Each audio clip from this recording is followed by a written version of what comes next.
Hello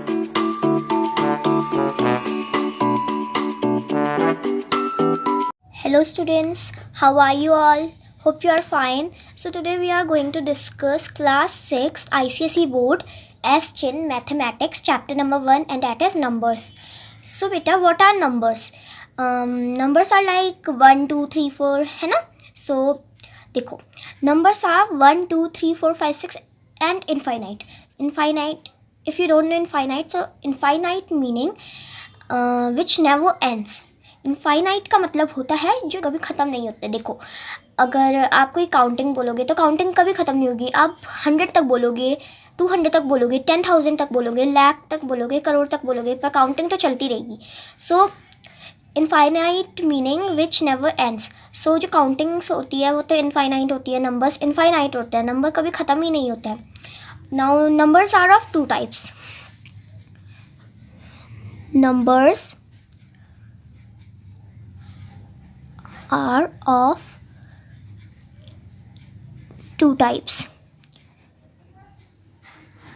So beta, what are that two types of numbers? So first one is natural numbers. First one is natural numbers and the second one is whole numbers. तो बेटा देखो, जो numbers होते हैं वो two types के होते हैं. First one is natural number and the second one is whole number. So what are natural numbers? Natural numbers are the numbers which start from 1 and then you know ना, numbers are infinite. So 1 के बाद वो चलते ही जाते हैं, 1 2 3 4 5 and then infinite. And now what are whole numbers? Whole number are same like natural numbers but they start with 0. So जो whole number होते हैं जो बेटा, वो 0 से स्टार्ट होते हैं और फिर 1 2 3 4 5 और इनफाइनाइट. मतलब जो नेचुरल नंबर्स होते हैं वो 1 से स्टार्ट होते हैं और फिर तक चलते ही जाते हैं.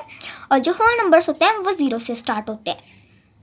So now we will discuss about successor and predecessor. So what are successor and predecessors? So first we will take successor. So beta, what are successors? You all know that what are natural numbers and whole numbers. Now we will come to successor. So like you will take any number, any. So here I will take 9. So successor meaning is what comes after this. क्या वो successor वो number है जो इसके बाद आता है. तो बेटा आप बताओ 9 के बाद क्या आता है? ऑब्वियसली 10 आता है, तो हम यहाँ पे लिखेंगे 10. कोई भी अगर पूछेगा कि जैसे किसी भी नंबर का सक्सेसर क्या है, जैसे कि अब मैं ले लेती हूँ यहाँ पे 1000 ले लेती हूँ. देखो मैंने यहाँ पे 1000 ले लिया है, तो अब बताओ 1000 का सक्सेसर क्या होगा? सिंपल 1001. सो यहाँ पे हम कर देंगे 1001. 1000 का सक्सेसर होगा 1001. 1000 क्या, आप जो भी नंबर लोगे सबका सक्सेसर उससे एक नंबर प्लस कर होगा. जो भी वहाँ पे गिवन होगा और बोलेंगे कि इसका सक्सेसर फाइंड करो, तो आपको सिंपली +1 ऐड कर देना है. Now you all understand what is successor. Now we will come to predecessor. So what is predecessor? So just opposite of successor. You have to understand that predecessor is just opposite of successor. So in successor we do +1 ना, so in predecessor we will do -1. बेटा आप लोगों ने successor पे +1 किया है, तो फिर अब हम predecessor पे -1 करेंगे. So देखो, हम यहाँ पे अगर 200 ले लेंगे, कोई भी डिजिट आप ले सकते हो, कोई भी. मैंने अभी यहाँ फॉर एग्जांपल के लिए मैंने यहाँ पे 200 ले रखा है. तो अब देखो यहाँ 200 ले रखा है मैंने, तो इस 200 का प्रेडिसेसर क्या होगा? Simple, you have to do -1.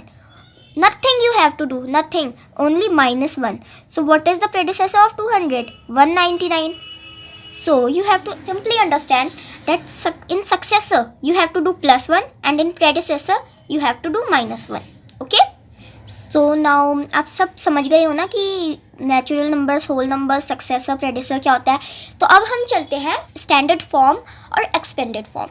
तो बेटा वो भी बहुत ही ज़्यादा सिंपल है. ये देखो, पहले हम जैसे यहाँ स्टैंडर्ड फॉर्म ले लेंगे. स्टैंडर्ड फॉर्म,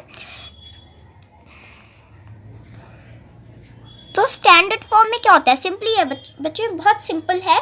ये देखो, जैसे मैंने यहाँ पे लिख दिया, कुछ भी नंबर आप लिख सकते हो. मैंने यहाँ पे फॉर एग्जाम्पल 60,400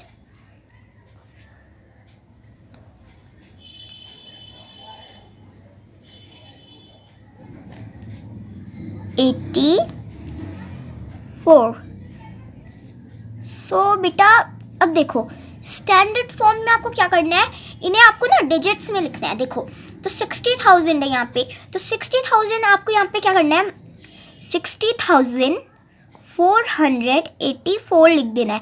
मतलब यहाँ पे जैसे आपको स्टैंडर्ड फॉर्म में यहाँ पे आप सिंपली क्या करना है, उसे डिजिट्स में लिख देना है। यहाँ पे 60,484, तो आपको कुछ नहीं करना है बेटा, यहाँ पे सिंपली ना बस उसे डिजिट्स में लिख देना है। तो एकदम उसका थोड़ा उल्टा है एक्सपेंडेड फॉर्म, जैसे मैंने सक्सेसर और प्रेडिसेसर का बताया था, तो एक्सपेंडेड फॉर्म भी उसका उल्टा है। तो अब हम यहाँ पे ले लेते हैं एक्सपेंडेड फॉर्म। सो अब सवाल आता है अब एक्सपेंडेड फॉर्म है, तो वो भी एकदम सिंपल है बेटा, मैं आपको बताती हूँ। अब हम देखते हैं एक्सपेंडेड फॉर्म क्या होता है। तो देखो आपको सिंपली यहाँ पे एक्सपेंडेड फॉर्म में मतलब आप कोई भी नंबर ले सकते हैं। मैं यहाँ पे लिख देती हूँ 70203, मतलब आप कुछ भी नंबर्स ले सकते हैं। अब इसको हमें एक्सपेंडेड फॉर्म में करना है। ये देखो ये है 1s 10s 100,000 10,000 10,000 है ना, तो यहाँ पे हम 7 करके यहाँ पे 10,000 मतलब हम 4 zeros लगा देंगे ना। यहाँ पे मैं 1 2 3 और 4 0 लगा दूँगी, क्योंकि यहाँ पे 1s 10s 100,000 10,000 है। सो मतलब यहाँ पे 70,203 है, तो यहाँ पे 10,000 आ रहा है ना, इस पे 1s 10s 100,000 10,000। सो हम यहाँ पे 4 0 लगा देंगे।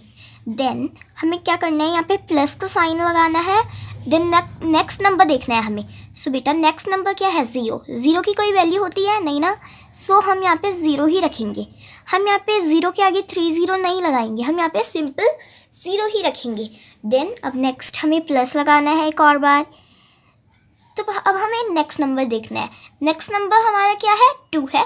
सो देखो ये हंड्रेड्स में है ना, देखो 1s 10s 100, तो ये 100 में है ना, तो अब यहाँ पे हम 2 0 लगा देंगे। देन यहाँ पे प्लस का साइन लगाएंगे, नेक्स्ट नंबर देखेंगे, नेक्स्ट नंबर फिर से 0 है, सो 0 के लिए तो हम 0 ही लगाएंगे यहाँ। और फिर 3 है, ये 1s की प्लेस में है ना, सो हमें यहाँ पे 3 ही रखना है, प्लस लगाकर यहाँ पे 3 ही रखना है हमें। ओके सो अगर आपको अभी भी समझ में नहीं आया तो चलो मैं आपके लिए एक और एग्जाम्पल देती हूँ। इस बार हम चलो आप कोई भी नंबर ले सकते हो, मैं आपको फॉर एग्जांपल कुछ भी नंबर दे देती हूँ 68024। मैंने यहाँ पे कुछ भी नंबर दे दिया आपको। अब ये देखो, तो फिर हमें अब क्या करना है, 6 लेना है और 4 0 लगा, इसलिए हमें यहाँ पे 4 0 लगा देने हैं। यहाँ पे प्लस का साइन लगाना है और तब हमें नेक्स्ट नंबर देखना है अब। सो बेटा नेक्स्ट नंबर है 8, तो 8 है 1000 की प्लेस में। ये देखो आप ऐसे भी कर सकते हो 1s 10s 100,000 10,000, तो जो जिस पे आ रहा है हमें उस हिसाब से उतने ही 0 लगाने हैं। सो अब हम यहाँ पे 8 के आगे 3 zeros लगा देंगे, तब प्लस का साइन लगाएंगे। नेक्स्ट डिजिट हमारी है 0, सो 0 को हम 0 ही रखेंगे। देन अब हमारा नेक्स्ट है 2 10s की प्लेस में है, तो हम यहाँ पे 1 0 ही लगाएंगे। और फिर लास्ट है हमारा 4, सो 4 1s की प्लेस में है ना, तो 4 के आगे कुछ नहीं लगेगा, 4 सिंगल आएगा। ठीक है, आप सबको समझ में आ गया ना। सो अब हम नेक्स्ट टॉपिक पढ़ते हैं। नाउ अब हम क्या करेंगे, अब हम ग्रेटेस्ट एंड स्मॉलेस्ट नंबर देखेंगे। फॉर एग्जांपल किसी 5 डिजिट्स से बड़ा नंबर बनाना हो, द ग्रेटेस्ट नंबर बनाना हो, हमें 5 डिजिट्स गिवन हो, तो हम कैसे बनाएंगे। तो अब देखो हमें यहाँ पे देखो पहले हम बनाएंगे ग्रेटेस्ट नंबर बनाएंगे। अब हम ग्रेटेस्ट नंबर मतलब जो हमें नंबर्स गिवन होंगे उन्हीं से हमें ग्रेटेस्ट नंबर बनाना है। सो यहाँ पे ग्रेटेस्ट नंबर अब हम कोई भी डिजिट्स ले लेते हैं। सपोज हमें मिल रखा है, हमें यहाँ पे 94502। अब देखो इसमें बहुत सारे बच्चे गलती कर जाते हैं। ये थोड़ा 9 ठीक से बना देती हूँ मैं, ये 9 गड़बड़ हो गया। हाँ, तो इस पे बहुत सारे बच्चे ना गलती कर जाते हैं। 0 दे रखा होता है, वो 0 में ना कंफ्यूज हो जाते हैं। तो बेटा कंफ्यूज होने की कुछ बात नहीं है, ये बहुत सिंपल है। ये देखो पहले यहाँ पे सबसे बड़ा नंबर देखो 9 है, सबसे बड़ा हम 9 लिख देंगे। फिर यहाँ पे सबसे बड़ा क्या है 5 है तो हम यहाँ पे 5 लिख देंगे। फिर कौन सा है बड़ा इनमें से? 4 है तो हम क्या लिखेंगे? 4 लिख देंगे। तब 2 है तब हम 2 लिखेंगे। और तब 0 is the smallest among these. So 0 इन सब में से सबसे छोटा है, इसलिए हमें 0 को लास्ट में लगाना है। चलो, तो ग्रेटेस्ट नंबर हमारा ऐसे बन चुका है। हमें ना सबसे बिगर डिजिट देखनी है एंड देन हमें ऐसे जो उसके बाद थोड़ा छोटा ऐसे ऐसे करके देख लेना है। ऐसे बिगर लेना है हमें कोई भी स्मॉलर नहीं लेना है। अगर वहाँ पे चलो 9 और 5 के कंपैरिजन में 9 बड़ा है तो हमने पहले 9 लिया, फिर 5 लिया, फिर 4 2 0 0 is the smallest, so we have taken it in last. So now we will make the smallest number. So बेटा अब इनमें से अब स्मॉलेस्ट नंबर बनाने में ना कई बच्चे यहाँ पे गलती कर जाते हैं। बच्चे होते हैं वो यहाँ कंफ्यूज हो जाते हैं 0 की वजह से। तो इसमें कंफ्यूज होने वाली कोई भी बात नहीं है, मैं आपको बताती हूँ। बहुत सारे बच्चे क्या करते हैं, अब बोल रहे होंगे कुछ बच्चे कि मैम इस पे हमने बिगर टू स्मॉलर लिया तो अपोजिट होगा, स्मॉलर टू बिगर होगा। But no, it's totally wrong, because 0 कभी भी शुरुआत में नहीं आ सकता है बेटा। 0 शुरुआत में नहीं आता है, इसलिए इट्स टोटली रॉन्ग बेटा। हमें 0 शुरुआत में नहीं लेना है। इसका अपोजिट मतलब ऐसे एज इट इज़ नहीं होगा। जहाँ पे 0 होगा, 0 कभी भी शुरुआत में नहीं आता है बेटा। तो हमें 0 के बाद जो उससे 0 से बड़ी डिजिट है हमें वो लेनी है। हम कभी भी शुरुआत में 0 नहीं रखेंगे। ओके, सो 0 के बाद कौन सी है उससे बड़ी? 2 है तो 2 लेंगे। तो बेटा अब हम यहाँ पे 0 रखेंगे, ठीक है। अगर वहाँ पे कहीं पे भी कभी भी 0 गिवन होगा, कभी भी आप 0 को पहले नहीं रखेंगे। 0 से जो बड़ा है पहले उसको रखेंगे, फिर 0 को रखेंगे, फिर स्मॉलेस्ट टू बिगर ऐसी होगा। फिर तो 4 है, तब 5 है, तब उसके बाद 9 है, और यहाँ पे हमारा स्मॉलेस्ट नंबर भी बन गया है। तो बेटा एक चीज़ आपको हमेशा याद रखनी है, जो बिगेस्ट नंबर है उस पर बिगेस्ट टू स्मॉलर चलेगा। जैसे होगा बिगेस्ट टू स्मॉलर, 0 तो लास्ट में ही आएगा because it is the smallest. और जो स्मॉलेस्ट नंबर अगर आपको कभी भी बनाने के लिए बोलेंगे तो आपको कभी भी अगर 0 गिवन होगा, 0 आप कभी भी पहले नहीं रखेंगे। अगर आपने 0 पहले रख दिया तो आपको कुछ भी मार्क्स नहीं मिलेंगे, उसी वक्त आपके सारे मार्क्स डिडक्ट हो जाएंगे। सो बेटा पहले हमको जो नंबर गिवन, जो 0 के बाद जो थोड़ा उससे बड़ा नंबर होगा, जैसे यहाँ पे 2 है तो हमने यहाँ पे 2 रखा है ना, तो वैसे ही उसके बाद हमें 0 रखना है। उसके बाद जैसे स्मॉलेस्ट टू बिगेस्ट चलता है वैसे चल जाना है। इस चैप्टर का नेक्स्ट पार्ट आपको बहुत जल्द मिलेगा। Thanks for watching and don't forget to like, subscribe and hit the bell icon.